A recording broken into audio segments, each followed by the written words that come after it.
మీ business ఏదైనా మీ ఊర్లో promotion చేయాలంటే అది సుమన్ టీవీతోనే సాధ్యం. ఇప్పుడే సంప్రదించండి.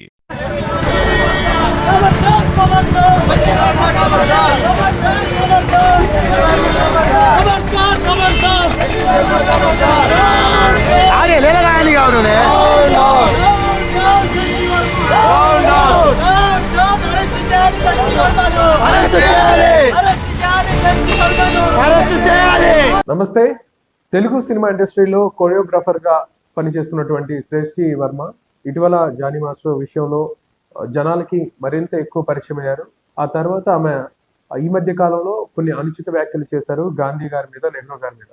సో ఆ అనుచిత వ్యాఖ్యలు అనుకోని పరిస్థితులకు దారితీసి దానికి సంబంధించి కొంతమంది ఖండించడం జరిగింది. కాంగ్రెస్ పార్టీ విద్యార్థి విభాగానికి సంబంధించినటువంటి కాంగ్రెస్ నాయకులు కరీం గారు ప్రస్తుతం మనతో పాటు ఉన్నారు. శ్రేష్ఠి వర్మపై కేసు ఫైల్ చేశారు, దాని మీద పోరాటం చేస్తూ ఉన్నారు. ఆయనతో ప్రస్తుతం మనం మాట్లాడే ప్రయత్నం చేద్దాం.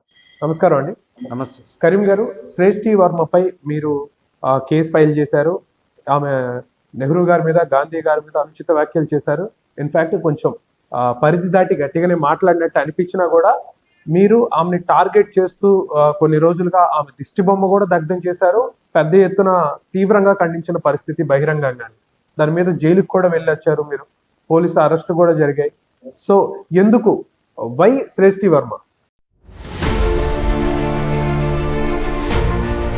తన సోషల్ మీడియాలో ఇన్స్టాగ్రామ్ సంబంధంగా ఉన్నటువంటి ట్రెక్స్ అనేటటువంటి యాప్లో మహాత్మా గాంధీ గారి ఫోటో, నెహ్రూ గారి ఫోటో పెడుతూ పోస్ట్ చేస్తూ బాస్టర్డ్స్ అనేటటువంటి అసభ్యకరమైనటువంటి వర్డ్ వాడుతూ ఈ దేశానికి సర్వనాశనం చేసి వెళ్ళిపోయారు, రాబోయే తరానికి వీళ్ళ గురించి కాకుండా నిజమైనటువంటి స్వతంత్ర సమరయోధుల గురించి మనం మాట్లాడుకోవాలి, అదేవిధంగా మహాత్మా గాంధీ గారి, నెహ్రూ గారి చరిత్రను చదువుకునేటటువంటి పాఠ్య పుస్తకాల్లో నుంచి తొలగించాలి అనేటటువంటి దుర్మార్గమైనటువంటి ఏదైతే తనకు ఉన్నటువంటి ఆలోచనలతో ఈ విధంగా ట్రెక్స్ అనేటటువంటి యాప్లో తను పోస్ట్ చేయడం నిజంగా చాలా దౌర్భాగ్యమైనటువంటి పరిస్థితి. దీన్ని తక్షణమే దీన్ని స్పందించడం జరిగింది.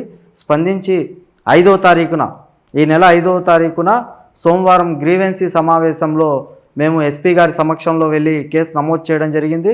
మాకు పూర్తి స్థాయిలో కూడా 4 రోజులు అయినప్పటికి కూడా ఎటువంటి సమాచారం రాకపోయేసరికి మేము శుక్రవారం అనగా 9వ తారీఖున పెద్ద ఎత్తున శ్రేష్ఠి వర్మ కొరియోగ్రాఫర్ చేసినటువంటి అనుచిత వ్యాఖ్యలపైన దిష్టి బొమ్మను దగ్నం చేసేటటువంటి ప్రయత్నం జరిగింది. ఆ సమయంలో పోలీస్ అధికారులు వచ్చి మాకు పర్మిషన్ లేదు, మీరు పర్మిషన్ తీసుకోలేదు అనేటటువంటి ఉద్దేశంతో మమ్మల్ని తీసుకెళ్ళి ఆ రోజు స్టేషన్కి అదుపులో తీసుకోవడం జరిగింది. దాని తర్వాత ఎస్పీ గారు కూడా స్పందించారు. ఆ రోజు సాయంత్రం వరకు కూడా స్పందించి 6-7 గంటలకు శ్రేష్ఠి వర్మ కొరియోగ్రాఫర్ పైన 3 సెక్షన్ల కింద కేసు నమోదు చేయడం జరిగింది. ఇప్పుడు శ్రేష్ఠి వర్మ అనగానే మనకు గుర్తొచ్చేది జానీ మాస్టర్ గారి ఇష్యూ. జానీ మాస్టర్ గారి ఇష్యూ చూస్తే మీరేమో జానీ మాస్టర్ గారు ఇద్దరు ఒక సామాజిక వర్గానికి సంబంధించిన వ్యక్తులు, కావాలని శ్రేష్ఠి వర్మ మీద గర్జి పెట్టుకొని పగ తీర్చుకుంటున్నారా? ఈ విధంగా తన మీద ఏదో పగో లేకపోతే ఇంకా వేరేటటువంటి కారణాల వల్ల అయితే మేము ఈ పని చేయట్లేదు. మేము ఒకటే చెప్తా ఉన్నాను, నేను శ్రేష్ఠి వర్మ చేసినటువంటి అనుచిత వ్యాఖ్యల వల్ల మాకు బాధ కలగడంతో మేము శ్రేష్ఠి వర్మ చేసినటువంటి అనుచిత వ్యాఖ్యలపైన తక్షణమే చర్యలు తీసుకోవాలి, ఇలాంటి శ్రేష్ఠి వర్మలు ఇంకా 10 మంది తయారవ్వక ముందే ఈ విధంగా కఠినమైనటువంటి చర్యలు తీసుకోవాలి అనేటటువంటి ఉద్దేశంతో మేము పోరాటం చేస్తూ ఉన్నాం. అదేవిధంగా జానీ మాస్టరు, కరీం అనేటటువంటి వ్యక్తి ఒకే సామాజిక వర్గం నుంచి వచ్చినటువంటి వ్యక్తులు. జానీ మాస్టరు, కరీం అనేటటువంటి వ్యక్తికి చెప్పి గతంలో జానీ మాస్టర్కి జరిగినటువంటి అన్యాయం పైన కరీంని ఈ విధంగా ఇప్పుడు వాడుకొని తన మీద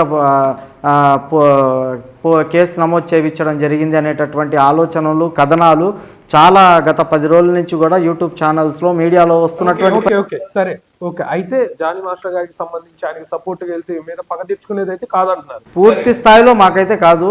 ఓకే, కాదనుకుంటే జానీ మాస్టర్ గారి విషయంలో మీరు ఏం స్టాండ్? జానీ మాస్టర్ గారి విషయంలో నేను ఒకటి చెప్తా ఉన్నాను. జానీ మాస్టర్ శ్రేష్ఠి వర్మ గతంలో జరిగినటువంటి ఆరోపణలో అది వాస్తవమా అవాస్తవమా అనేటటువంటి నాకు తెలియదు, మీకు కూడా తెలియదు పూర్తి స్థాయిలో కూడా. అది పూర్తి స్థాయిలో కూడా తేల్చాల్సినటువంటి అవసరం, బాధ్యత పోలీస్ అధికారులకు, న్యాయస్థానం పైన వాళ్ళపైన నమ్మకం ఉన్నటువంటి పెద్దలుగా వాళ్ళు బాధ్యత కలిగినటువంటి వాళ్ళు అందరూ ఉన్నప్పటికీ కూడా వాళ్ళు తేల్చాల్సినటువంటి అంశం అది. ఇప్పుడు మీరో నేనో వాస్తవాన్ని అవాస్తవాన్ని అనేటటువంటి మాటలు ఓన్లీ కథనాలంతా కూడా నడుస్తుంది. అయినప్పటికి కూడా జానీ మాస్టర్ షష్ఠీ వర్మకి జరిగినటువంటి తన కథనాల్లో షష్ఠీ వర్మ అంటే భారతదేశ ఆడబిడ్డగా ఒక మహిళ రోడ్డు మీదకి వచ్చి నాకు అన్యాయం జరిగిందన్నప్పుడు తన పడుతున్నటువంటి ఆవేదనను, బాధను చూసి ఒక సాటి భారతదేశ పౌరుడిగా నేను కూడా గతంలో తనకి షష్ఠీ వర్మకి సపోర్ట్ చేసినటువంటి పరిస్థితి. షష్ఠీ వర్మ గారిని మీరు ప్రత్యేకంగా టార్గెట్ చేసినట్టయితే క్లియర్ గా అర్థమవుతుంది. ఎందుకంటే చాలా మంది నెహ్రూ గారి మీద, గాంధీ గారి మీద చాలా కొన్ని వేల వీడియోలు ఉన్నాయి. ఎందుకు షష్ఠీ వర్మ గారిని టార్గెట్ చేస్తున్నారు? ఇక్కడ పాయింట్ నెంబర్ 1, కేవలం ఇందులో పుడుతుందని అయితే క్లియర్ గా అర్థమవుతుంది. లేదంటే మీరు ఏదో పర్సనల్ గెయిన్ కోసం వాడుతున్నారని చెప్పేసి అర్థమవుతుంది. ఇది అది జానీ మాస్టర్ ఇష్యూ అనా, లేదంటే మీ పర్సనల్ గ్రడ్జా, లేదంటే ఏంటి? ఎందుకు మీరు చేసిందంటే అసలు తప్పే ఉంది? అందులో తప్పే ఉందంటారండి సార్? షష్ఠీ వర్మ మీకు ఏమైనా ఫ్రెండా? ఫ్రెండ్ అయితే ఎందుకు? ఫ్రెండా? నేను క్యాజువల్గా అడుగుతా. ఫ్రెండ్ కాదు. కింద నుంచి వచ్చిన దగ్గర నుంచి మెసేజ్ చేస్తా ఉన్నారు. ఏమన్నా షష్ఠీ వర్మతో ఏమైనా మెసేజ్ చేస్తా ఉన్నారు? లేదు లేదు అడుగుతా ఉన్నాను సార్. క్యాజువల్ గా ఆమె చేసిన దాంట్లో తప్పే ఉంది. ఓకే, ఆమె ఒక తప్పేందుకు? తను చేసిన బూత్ మాట్లాడిన ఒక్కటి ఓకే, అది ఖండించి తప్పు కాదు సార్. ఇప్పుడు ఖండించాల్సినటువంటి అవసరం కాదు.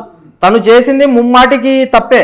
ఇందా నుంచి కూడా చూస్తా ఉన్నాను. మీరు పదే షష్ఠీ వర్మ చేసినటువంటి వ్యాఖ్యల్ని వదిలేసి మీరు నేను ఆమెను సపోర్ట్ చేయడం కాదు, అలా చాలా మంది చేశారు. ఆమెను ఎందుకు, షష్ఠీ వర్మని ఎందుకు టార్గెట్ చేశారని చెప్పేసి నేను అడుగుతున్నాను. ఇందులో షష్ఠీ వర్మ నాకు అవసరం లేదు సార్, నాకు అవసరం లేదు, చేయాల్సినటువంటి అవసరం లేదు నాకు. నేను స్వాతంత్ర సమరంలో I can't do this interview sir.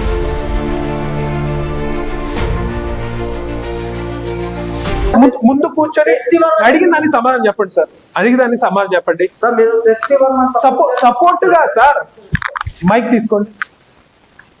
Support గా సార్, ఇక్కడ మ్యాటర్ క్లియర్ అండి. ఆమె ఒక బూతు పదం వాడింది. ఓకే, ఆమె ఒక బూతు పదం వాడింది, దాన్ని అందరూ ఖచ్చితంగా ఖండించాలి. ఇప్పుడు ఆమె గతంలో మన నాయకులు తీసుకున్న కారణాల వల్లే కదా ఇప్పుడు ఇన్ని సమస్యలు. భవిష్యత్తుకి ఇలా అబద్ధాలు కాకుండా నిజాలు తెలియాలని చెప్పేసి ఆమె మాట్లాడారు. ఇది చాలా మంది మాట్లాడారు. నేనేమన్నానంటే చాలా మంది మాట్లాడితే ఎందుకు షష్ఠీ వర్మని టార్గెట్ చేశారు? అసలు ఆమె పొలిటికల్ వింగ్ కి సంబంధించి కాదు, ఇంకోటి ఇందుకు కాదు. ఈ గతంలో ఆమె విషయం చూసుకుంటే జానీ మాస్టర్ సంబంధించి విషయం వస్తుంది. జానీ మాస్టర్ గారు, మీరు ఒకే సామాజిక వర్గానికి సంబంధించి కనపడుతుంది. దీని వెనక కుట్ర ఉంది కదా అని క్లియర్ గా కనపడుతుంది. కుట్ర లేదని మీరు ఎలా చెప్తారు? క్వశ్చన్ అనేటటువంటి తను అనాలోచితతో మాట్లాడినటువంటి మాట. తను ఏదైతే బాధ్యత లేకుండా ఒక సాటి మహిళ అయినప్పటికి కూడా ఏదో సంస్కృతి లేకుండా అసభ్యకరంగా మాట్లాడటం నిజంగా దౌర్భాగ్యమైనటువంటి పరిస్థితి. చరిత్ర అనేది ఒక చరిత్ర, ఆ చరిత్రను ఎవరు కూడా చెరపలేనటువంటి పరిస్థితి. ఇప్పుడు తను ఏదో ఫేమ్ లో ఉన్నాను, నేను మాట్లాడినంతా కూడా భారతదేశంలో ఉన్నటువంటి ప్రజలందరూ కూడా నన్ను నమ్ముతారు అంటే చెప్పు తీసుకొని కొడతారు సార్. ఎవరు కూడా తను చేసినటువంటి అసభ్యకరమైనటువంటి మాటల్ని ఎవరు కూడా ఊరుకునే ప్రసక్తే ఉండదు. ఇప్పుడు మీరు అనొచ్చు, అనేకమైనటువంటి భారతదేశంలో ఉన్నటువంటి ప్రజలందరూ కూడా మహాత్మా గాంధీ గారిని, నెహ్రూ గారిని అసభ్యకరమైనటువంటి మాటలు మాట్లాడుతూ ఉన్నారన్నారు. నేను ఛాలెంజ్ ఇస్తుతా ఉన్నా. భారతదేశ వ్యాప్తంగా కాంగ్రెస్ పార్టీ ఉండొచ్చు, ఎన్ఎస్ఏ ఉండొచ్చు, ఈ భారతదేశానికి పౌరులు ఉండొచ్చు, అనేకమైనటువంటి వ్యక్తులు కూడా ఆ అకౌంట్లను తీసుకొని వాళ్ళ పరిధిలో ఉన్నటువంటి స్టేషన్లకు వెళ్తే అవి ఫేక్ అకౌంట్లుగా క్రియేట్ అయినటువంటి పరిస్థితి. దాని మీద ఏం చేస్తా ఉంటారు సార్? మీరు పూర్తి స్థాయిలో కూడా ఎవరైనా అసభ్యకరంగా ఛాలెంజ్ చేసి ఇస్తా ఉన్నాను. ఎవరైనా భారతదేశ స్వతంత్ర సమర యోధులు మహాత్మా గాంధీ గారు కాదు, నెహ్రూ గారు కాదు, ఇంకెవరైనప్పటికీ కూడా అసభ్యకరంగా మాట్లాడి ముందు నుంచోమని చెప్పండి. ఇలా ఏదో ఫేక్ అకౌంట్స్ లో నుంచి క్రియేట్ చేసో, లేకపోతే వాట్సాప్ యూనివర్సిటీ నుంచి వచ్చినటువంటి మెసేజ్లు చూసో నువ్వు పోస్టులు పెడితే చూస్తా ఊరుకునేటటువంటి ప్రసక్తే ఉండదు. ఒక్కసారి నీకు దమ్ము ధైర్యం ఉంటే నువ్వు ఆ పోస్ట్ చేసి బయటికి రా, మేము చేయాల్సింది చేస్తాం. రైట్. షష్ఠీ వర్మ విషయానికి మళ్ళీ వస్తే కనుక, షష్ఠీ వర్మ గారు ఇంత కాంట్రవర్సీ అయిన తర్వాత అక్కడ నుంచి ఏమన్నా అనోనిమస్ కాల్స్ మీకు ఏమన్నా రావడం అంటే కాంప్రమైజ్ కాంప్రమైజ్ అనేటటువంటి ఉద్దేశం అయితే ఏం లేదు.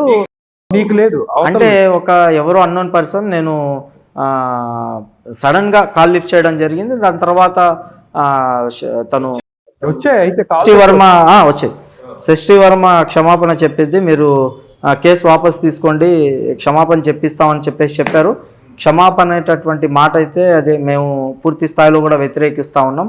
మాకు క్షమాపణ శిక్ష పడిన తర్వాత క్షమాపణ చెప్పాలనేటటువంటి ఉద్దేశం మేము కూడా మాట్లాడడం జరిగింది. పూర్తి శిక్ష కంపల్సరీ